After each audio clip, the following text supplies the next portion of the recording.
Well, this morning again, and we're out walking, and it's the end of August, and what's striking is the sheer amount of seed and fruit that's around.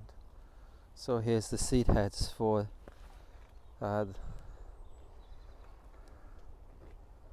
Flaxus aglaria, something agricultural flax, but it's not, as it is. It's like a daisy plant, and all the seeds are ready to be picked and taken, and the balsam, Himalayan balsam, and see the thistles, the blackberries, and then up on the trees there's all the trees of all the seeds on the trees, the sheer amount of energy that's been put into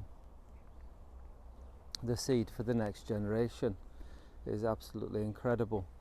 And that's part of nature, that you invest for the next generation, so that these trees, well, they're giving to the next generation their thoughts.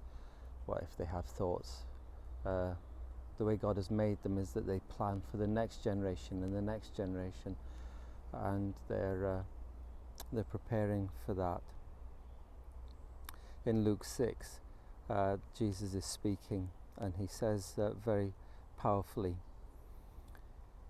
Do not judge, and you will not be judged. Do not condemn, you will not be condemned. Forgive, and you will be forgiven. Give, and it will be given to you. A good measure, pressed down, shaken together, and running over, will be poured into your lap. For the measure you use, it will be measured to you.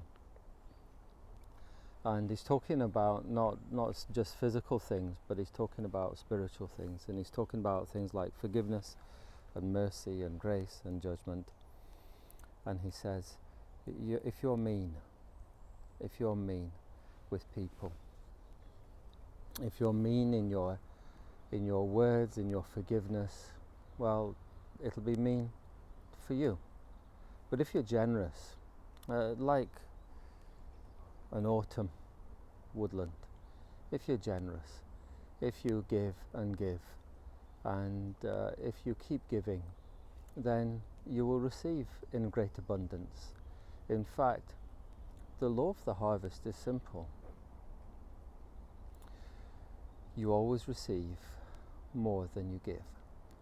This is a great encouragement to those who give good things, but it's also a great challenge, and should be a cause of distress for those who sow misery and sadness and sorrow.